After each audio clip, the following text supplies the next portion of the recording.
मित्रों, आज की कहानी बहुत ही दर्द भरी है और प्रेरणादायक है।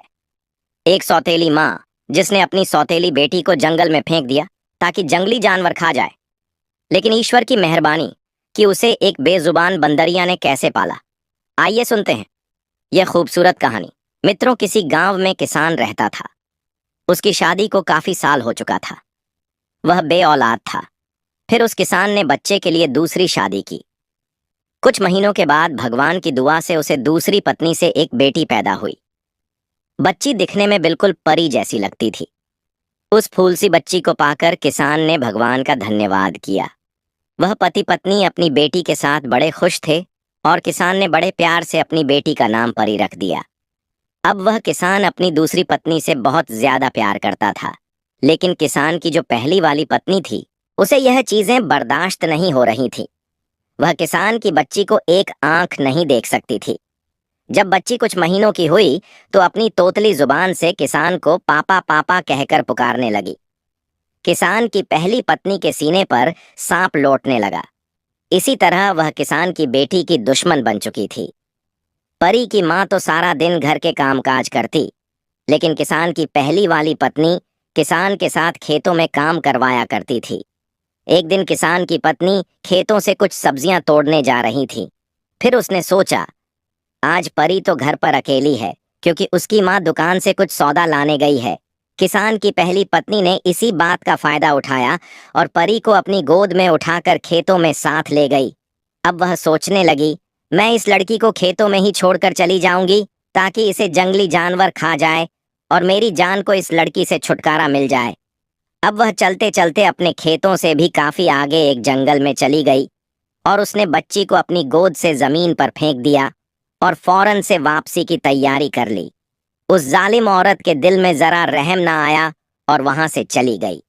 अब वह मासूम बच्ची झाड़ियों में इधर उधर फिरने लगी। अभी वह इतना चल नहीं पाती थी क्योंकि वह बहुत छोटी बच्ची थी। मित्रों, कहते हैं बच्चा भगवान का रूप होता है। इसी तरह उस मासूम बच्ची को भी अपने नफे नुकसान का कोई पता नहीं था। वह बच्ची रोती रोती उसी जंगल में सो गई। जब उस बच्ची की आंख खुली तो वह पापा पापा कहकर अपने किसान पिता को पुकारने लगी और भूख से बिलखने लगी और उठकर चलने लगी। चलते चलते वह एक घने जंगल में जा पहुंची, जहां एक पेड़ पर एक बंदरिया अपने बच्चों के साथ रहती थी और उसी पेड़ की दूसरी साइड एक छोटी सी कुटिया बनी हुई थी जिसमें एक साधु रहते थे। लेकिन उस समय वह साधु कहीं भिक्षा मांगने के लिए निकले हुए थे और वह बंदरिया भी उसी साधु बाबा के पास रहती थी। साधु बाबा उस बंदरिया का बहुत ख्याल रखते थे। जब उस बंदरिया ने छोटी सी मासूम बच्ची के रोने की आवाज सुनी तो बच्ची को उसने जल्दी से गोद में उठा लिया, लेकिन वह बच्ची माँ माँ पुकार कर रोने लगी। तो उस बंदरिया ने जल्दी से पेड़ों के कुछ फल तोड़े और उनका रस निकालकर उस बच्ची को पिलाने लगी। बच्ची रस पीने से थोड़ा सुकून महसूस करने लगी। वो बंदरियां बच्ची से बहुत प्यार करने लगी। कभी उसकी जुएं निकालती, कभी उसकी गालों पर हाथ फेरती थी, बिल्कुल वैसे जैसे एक माँ अपने बच्चे से प्यार करती है। बच्ची को भी माँ जैसी गोद का सुकून मिलने लगा और बंदरियां की गोद में सो गई। उस बंदरिया ने काफी दिनों तक उस बच्ची का ऐसे ही ख्याल रखा। उसकी भूख प्यास हर चीज का एक माँ की तरह ही ख्याल रख रही थी। तभी क्या हुआ, वहां से साधु बाबा बाहर गए हुए थे भिक्षा मांगने के लिए। वापस अपनी कुटिया में आ गए तो अचानक उन्होंने देखा बंदरिया की गोद में एक बहुत सुंदर और प्यारी सी इंसानी बच्ची है।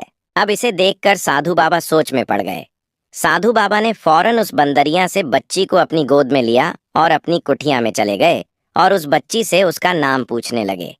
लेकिन बच्ची तो अभी बहुत छोटी थी और वह इतना बोल नहीं पाती थी। साधु बाबा सोचने लगे, पता नहीं यह किसकी बच्ची है और कहाँ से आई है। फिर साधु बाबा प्यार से उस बच्ची का ख्याल रखने लगे। उस साधु बाबा ने उस बच्ची का नाम उजाला रखा क्योंकि वह बच्ची इंद्र की अप्सराओं की तरह सफेद थी। अब वह बच्ची कुटिया से बाहर निकलकर हर रोज उस बंदरिया के बच्चों के साथ खेलती और वह बंदरिया सुबह शाम उस इंसानी बच्ची की बड़े प्यार से देखभाल करती थी। वह बंदरिया साधु बाबा का ख्याल तो रखती थी, अब वह इंसानी बच्ची का भी बहुत ख्याल रखती थी। कभी उसे फलों का रस पिलाती तो कभी उसे अपना दूध पिलाती तो अब भी गाय का पिला देती। क्योंकि उस बाबा ने एक गाय भी पाल रखी थी। जब वह 6 साल की हो गई तो वह साधु बाबा को बाबा बाबा कहकर पुकारने लगी और उस बंदरिया को ही अपनी माँ समझती थी, क्योंकि वह बच्ची उन बंदरिया के बच्चों में ही तो पली थी। बाबा जब भगवान भोलेनाथ की पूजा पाठ करते तो वह बच्ची भी उन्हीं के पास बैठकर भगवान भोलेनाथ की पूजा पाठ करने लगती। जब वह मंत्र पढ़ते तो वह बच्ची भी मंत्रों को पढ़ती। बाबा ने उस बच्ची को बहुत अच्छे संस्कार दिए थे। अब वह बच्ची 15 साल की हो चुकी थी। अब तो उजाला पहले से भी ज्यादा खूबसूरत दिखने लगी थी और जंगल के जानवर, परिंदे और वह बंदरियां ही उसके दोस्त थे।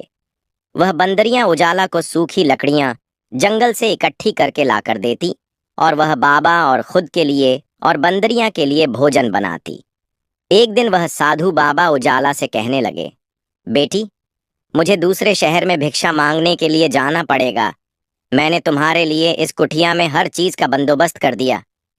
तुम्हें कहीं भी बाहर जाने की जरूरत नहीं और यह बदरिया तुम्हारे साथ होगी। इसको तेरी देखभाल के लिए छोड़ के जाता हूँ।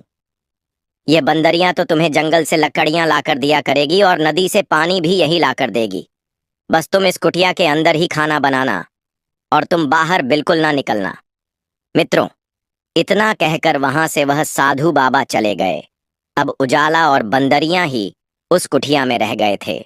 उजाला अब साधु बाबा की तरह ही कुटिया में बैठकर भगवान शिव की पूजा पाठ करती और उसके इर्द गिर्द बंदरियां के बच्चे और बंदरियां बैठकर उसके मंत्रों को सुनते।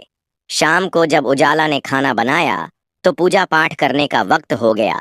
जब वह भगवान भोलेनाथ की पूजा पाठ करने में व्यस्त थी तो बंदरिया के एक बच्चे ने सारा खाना खराब कर दिया। जब उजाला ने पूजा पाठ करके उठी तो उसने देखा बंदरिया ने सारा खाना खराब कर दिया है। तो वह उस बच्चे को कहने लगी, तुम बड़े खराब हो, सारा खाना अकेले खा गए, दूसरों का तुम्हें ख्याल नहीं आया। उजाला ने उसे हल्का सा थप्पड़ लगाया तो बंदरिया के बच्चे को गुस्सा आ गया। तो उस बंदरिया के बच्चे ने चूल्हे की आग में पानी फेंककर आग को बुझा दिया। उजाला ने यह सब देखा तो परेशान हो गई और सोचने लगी, मुझे आग जलाने में बड़ी मुश्किल होती है, अब मैं कैसे आग जलाऊंगी। करते करते सारा दिन गुजर गया। अब उजाला खुद भी भूखी रही और वह बंदरिया और उसके बाकी बच्चों ने भी कुछ न खाया। अब वह बंदरिया का बच्चा बड़ा पछताता रहा था कि मैंने आग क्यों बुझाई, इसी वजह से हम सबको भूखा रहना पड़ा। आखिरकार उजाला झोपड़ी से बाहर निकल आई।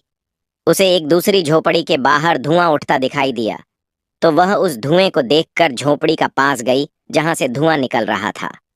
उस कच्ची झोपड़ी के अंदर एक राक्षसी बुढ़िया थी। बुढ़िया का एक बेटा भी था जो कि बड़ा आदमखोर था। उसको इंसान की खुशबू आते ही फौरन पता चल जाता था